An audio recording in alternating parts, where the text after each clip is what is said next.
What does it mean to live a magical life? I think we do it all the time. It's in the way we romanticize our everyday rituals, when we tune into the earth and our surroundings, pay attention to the signs and lessons that reveal themselves along the way. And now that it's summer, I personally feel the sun coursing through me and guiding me to love every second of this creative life, because an ordinary life is always bursting with magic. When I was little, my grandmother would read this series of illustrated books called Anita to me, translated in Portuguese from the original French series called Martine. It was about a young girl's adventures through a gentle life and the lessons that she would learn. I had so many favorites. I loved Anita no Jardim, which meant Anita in the garden, and all of her adventures in the wilderness. There was Anita no País dos Contos, where she traveled into a fairy tale and she would break the fourth wall and jump from page to page. So of course I was drawn to the mystical one. But what I loved about these books was that she was a girl with an adventurous spirit and curiosity. She always wanted to go out into the world and learn, and I wanted to be just like her. It made me think, what if we looked at the small moments in our lives, the cute little things that we each do, like moments that were worthy of a story? Maybe my June book would be Mariana in her garden. Maybe Mariana and her first summer living in Salem. What would your June book be? Doesn't it make life a little more magical to think about it that way?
Oh my god, was it filming this whole time?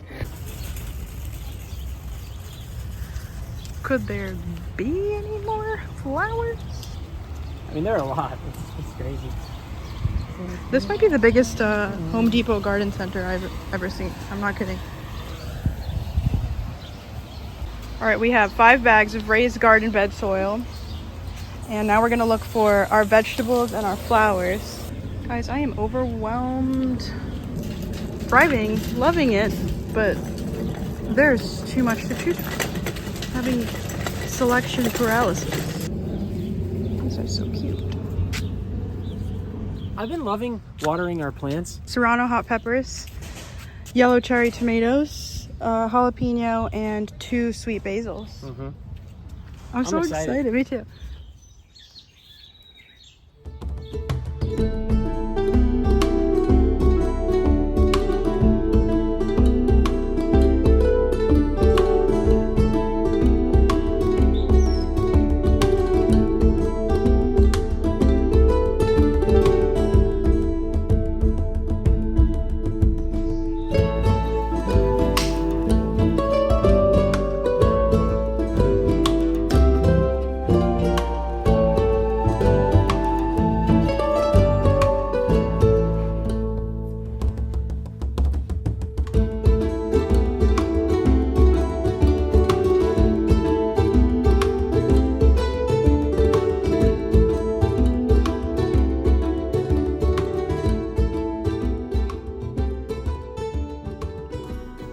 This is shaping up to be mostly a garden vlog. So I hope you guys don't mind that. You've got dirt on your nose, by the way. Did you know? Just there. And I just got home from work. It's been a few days since we planted our veggies. You want to see? So I fully don't expect anything to grow, and I know transitions for plants are very difficult, but already overnight we are seeing peppers. Look at these little serranos, and the flowers are blooming too. I think there's another bigger plant. Yeah, look at that. Wow. Today I was taking care of this garden bed for my flower, like perennial and more decorative bed. And as I was de-weeding, I found these little garlic buds, and they're so tiny, and I think I tore up the rest of this, and I don't plan on using this for veggies because that's going to be this garden bed. But I'm going to replant these in this front area that I left for just like empty space and see what happens. But how cool is it? This was left over by my neighbor and I just discovered them, so why not reuse? How cute are they too? They're so tiny.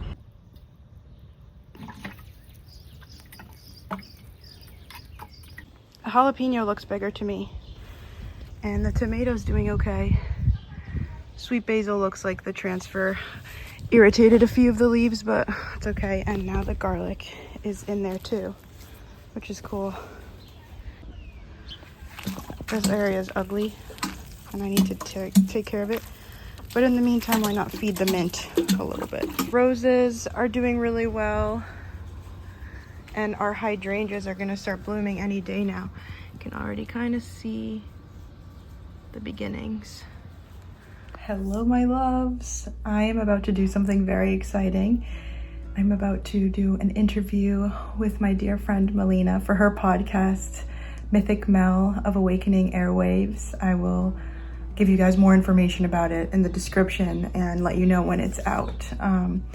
But we're gonna be chatting about my Oracle deck, Spiral Alchemy, and art magic and my journey. And she's someone that I very deeply look up to and love. I call her my fairy godmother, Melindy. She's very special to me and has been cheering me on since I was 10 years old or younger, maybe 9. She's my mom's best friend. I'm nervous, but it feels very right to be having this conversation with her. Yeah, so I'm all set up. I'll show you.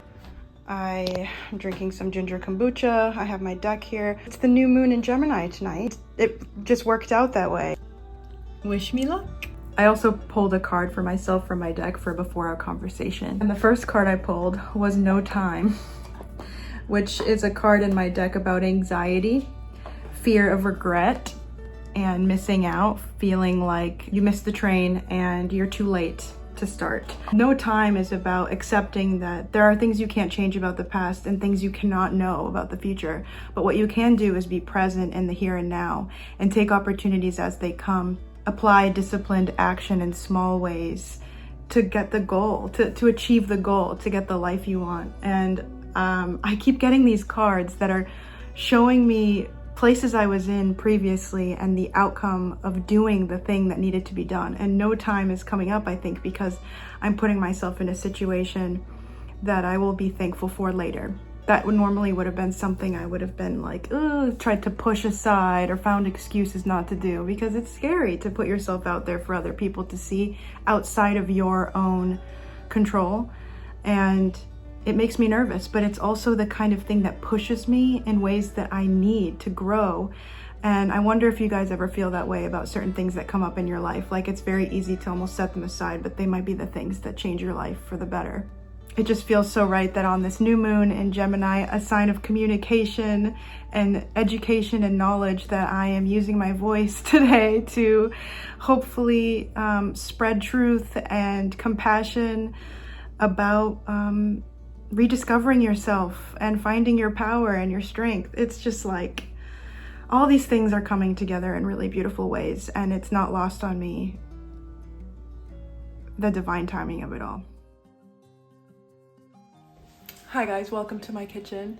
Don't mind the pile of dishes in the sink and the mess, because what you're never gonna see on my channel is perfection, that is for sure. I think one of the best ways you can nurture yourself is to cook a home-cooked meal. Pour a little love into yourself with good ingredients and something that tastes good and also feels good, and enter the trance for a little bit. Also takes you out of your head, like gardening, and yeah, it just makes you feel good. One thing about my kitchen magic is that it's a lot like my art magic in that it is random at times, and a full expression of whatever feels like it needs to come out at that time. Instead of paints and colors, I work with flavors and ingredients that are speaking to me. So I don't have a recipe planned for this. I'm releasing perfectionism here because there's no room for perfectionism when you are in your practice. I would say I am in my practice right now. This is one of my self-care magic rituals. Olive oil, some onions. Being Portuguese, I grew up with a house that always smelled like roasted garlic and onion in the best way possible. My favorite smell in the world when it comes to food is before the actual food itself has even been cooked. It's just that waft of garlic and onion. And my mom is an incredible cook, as is my grandmother. And that scent is like just synonymous with our culture, but also just memories and my home. And it just puts me right back in my childhood and in moments with my mom. It's just, yeah, it has such nostalgic feelings for me.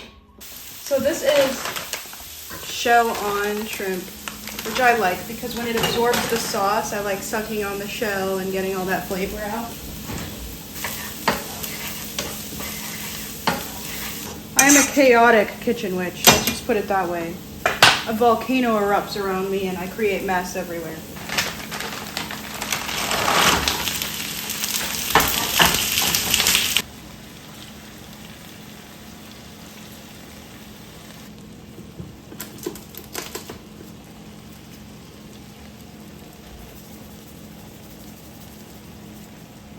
I added some white wine to this baby, and I've just been letting it sit for a while, but it smells so good.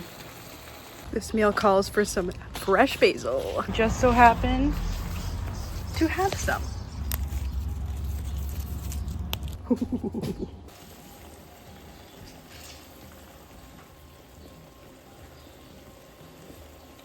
Oh my God, that's good.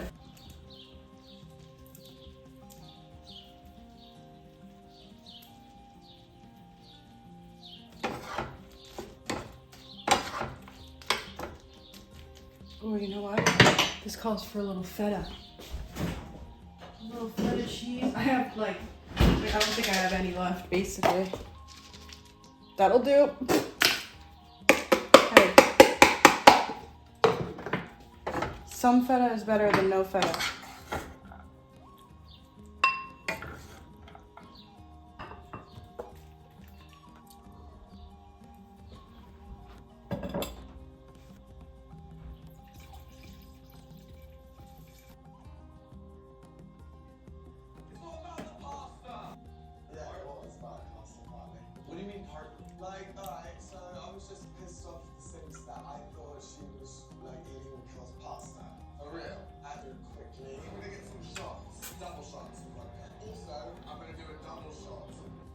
Cheers, my loves. Tastes like home. Tastes like my mom's shrimp. Has a kick to it, which I love.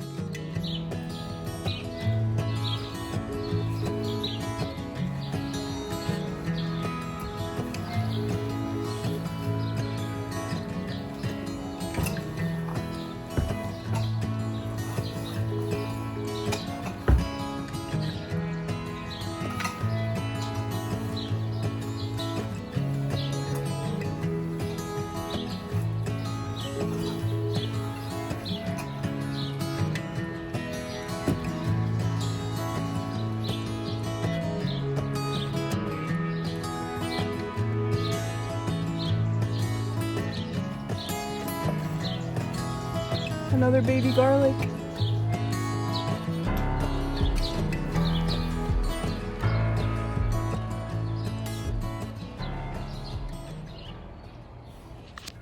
Hello. I might want to do a Glamour Magic spell.